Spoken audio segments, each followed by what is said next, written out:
going on, guys? So I've recently been selected for the Warrant Officer Flight Training Program through the Army, also known as WOFT. I just wanted to make a quick video, kind of explain the process, how it works, how to get in, how you guys can apply. Now this is going to be examining the street to seat side, also known as high school to flight school, which is specifically the civilian route from being a regular guy off the street and the process of how you can get into an airframe. So some of y'all might not understand what a warrant officer is. Most of the branches require you to become an actual O-grade officer in order to fly, meaning that you'll have to have a college degree and go through one of the 3 commissioning routes in order to just become a pilot. The Army offers this unique program where you can become a warrant officer and essentially do the same thing. So a warrant officer is a specialist in their craft. Generally, this is done in tech fields, so you might have an IT warrant officer that's in charge of, a base's IT department, running around, fixing stuff, telling you to turn it on and off again. As far as it goes for pilots, these are the guys that are your instructor pilots, your safety pilots, your maintenance test pilots. They're the ones who really just are supposed to, quote unquote, devote their time to flying and really becoming masters at the craft. So, how do you become a warrant officer in the Army? What do you need? How old can you be? Essentially, you just have to have a high school degree. You can maybe get away with a GED. You might have to have some waivers. I wasn't able to find a ton of information onto that, but personally, I wouldn't recommend really trying it unless you have your high school diploma at the very least, or if you have your GED, at least some college. Age limit cutoffs for the WOFT flight training program is going to be 32 years old. So for you guys, 34, 33, 34, a little older, you can still apply for it. You just have to have a waiver, and with this process, it's starting to become more competitive. It just might hurt your chances a little bit of being selected.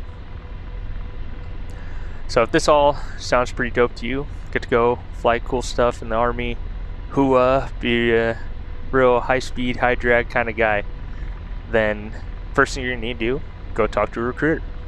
Whereas whether you reach out to someone online or find your local recruiting office like I did, that's going to be the first step in the process. I was very fortunate to have an awesome recruiter that, even though I'd never done this before, was willing to work with me and willing to learn as he went. So biggest thing, start off, you're going to have to be reviewed by a board at the end of this process. It's going to be a board of other warrant officers that are pilots currently. They're going to take a look at what's called your packet. So your packet's going to include a bunch of different things, and I'll go through the list here in a second. Biggest thing to remember is, if this is something you really want, put some time into it, study hard for your tests, find people that are going to write you good letters of recommendation, and overall just focus on it. It might take some time. It took me a while to get accepted, or to get into the board and get through it, but at the end of the day, if this is what you want, seriously, then it'll all be worth it. First things first, you're going to need to take the ASVAB. Many of you probably have already taken it at some point in your life.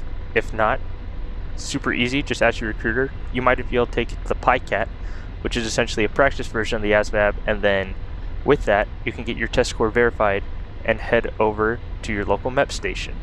Now at MEPS, you'll either do the actual ASVAB or you'll do the verification test. You'll have to do another test as a personality one, but that doesn't really matter unless you're a psychopath, in which case maybe worry a little bit. But overall, not too challenging. The biggest thing you need to look at is what's called your GT score, or general technical score. Now this is going to be a combination of, I believe, reading, writing, and mathematics, and it's all percentile based, so you just need to score well enough to essentially be 110 or better than everyone else in that category, but at least 60 to 70%. The higher the better, but just do your absolute best.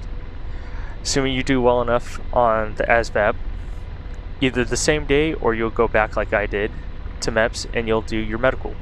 This is just the military processing medical. It's pretty standard. It's going to be a long day. It's going to suck really bad. But at the end of the day, if you get through it, you're healthy. That's all that matters. If you have any waivers come up, it's not an issue. Get them taken care of. It might affect your chances a little bit on the board, but if you just keep pushing through, it'll all be worth it if you get selected. Next thing up is going to be your Sift test. So this is the selection instrument for flight training. This is the Army's pilot test, if you will. It's just going to have some basic information. Essentially, it's testing you on how fast your brain can process information. Hold on as I slow down here. How fast your brain processes info, spatial awareness, tests you on your general helicopter knowledge, specifically within rotary wing for the Army. And then it'll do some light mathematics, reading comprehension, and some moderate physics, which is where I struggled a little bit just because it was a lot of equations to start memorizing, start working through. Now, the Sift test is scored out of 80, and it is a 40 to pass. However, aircraft's armed. Slaving. Take that with a grain of salt, because just because it's a 40 to pass doesn't mean that, you know, you get a 41, that you're just good to go. A competitive score usually rounds out to be around 60. On the past few boards, the average score has been around 65-ish. So for sure, study as hard as you can for that test. I used the helicopter flying handbook from the FAA. There's a PDF online, downloaded that, started studying up on it. Definitely recommend doing the same. I also used Mometric's Sift test study guide. It definitely prepared me for all the sections. I felt way better after going through it, and I also took a couple months just to start studying and really get my brain more suited to the test style that the Sift is. Now, assuming you pass the Sift, your next step is going to be getting your flight physical. Slaving. And that really sucks, or really doesn't, depending on where you live. In order to obtain your flight physical, you have to be reviewed by a flight surgeon. Now, the caveat with that is it needs to be an Army flight surgeon at an Army base that flies. So depending on your location in the country, you might have to drive a few hours, or, you know, maybe you're lucky and you live right next to a base with Army helicopters.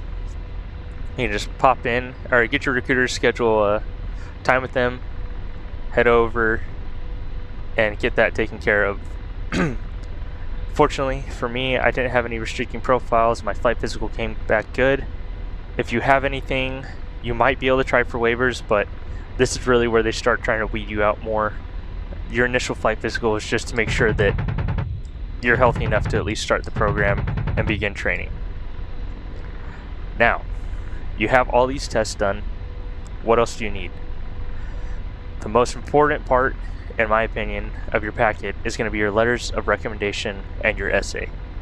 At the end of the day, whenever these warrant officers review your packets, you're just numbers on a paper. The thing that's going to set you apart is going to be who's willing to vouch for you and what you have to say about yourself and how you talk about yourself. So you're going to need a minimum of 3 letters of recommendation. I was very fortunate to have a few mentors that are prior service and just happened to be helicopter pilots that said extremely nice things about me, maybe nicer than I would have said, but very fortunate in that. And then I also used a person that's been close to me throughout my life, and they were also able to write a really awesome letter for me.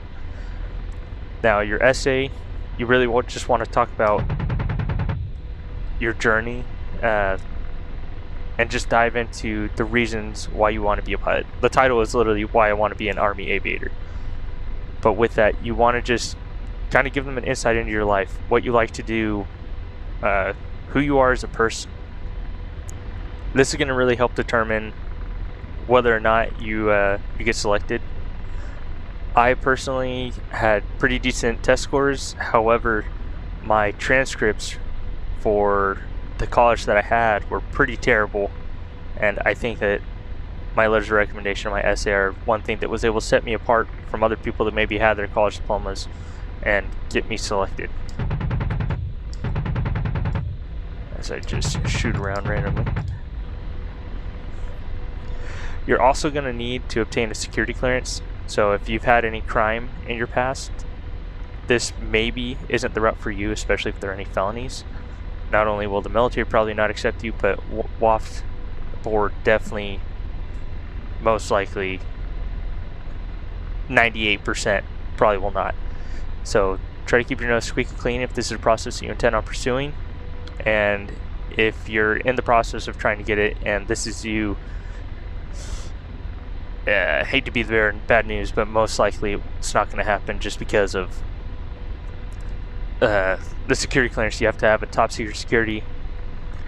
You'll have to do a questionnaire whenever you apply, and then once you get to basic training, some gentlemen will pull you aside, or ladies. It'll be the FBI interviewer. They'll ask you some more stuff. They're going to interview people outside your life, and they'll determine whether or not you're able to receive that clearance. Once you have all this stuff done, you're going to get with your recruiter. You're going to put this pack together, and you're going to send it off to your recruiting battalion's headquarters. They're going to review it for you, check it out, see if you're good to go, and assuming you are, congratulations, you've just been submitted for the board. The board convenes about every 2 to 3-ish months, depending on what the schedule they set is for the beginning of the year. Results are usually posted within, I would say within the day. You'll probably know if you've been selected or haven't been at the end of the week of board convening. But yeah, I got lucky. I got picked up. This has been a dream of mine to pursue military aviation, and if you guys have been watching my videos, you know that I love flying helicopters, and I'm really looking forward to this opportunity. If y'all have any other questions regarding this process, if I can help you, I'll definitely try to answer them in the comments. If not, there's some awesome resources out there. I definitely had to do some scrounging since it was my recruiter's first time doing this, my office's first time doing this, and we really didn't have too much info to go off of. But check out Reddit. There's a Discord out there if you guys are willing to hunt it down. And yeah, good luck to you, future aviators, and have fun.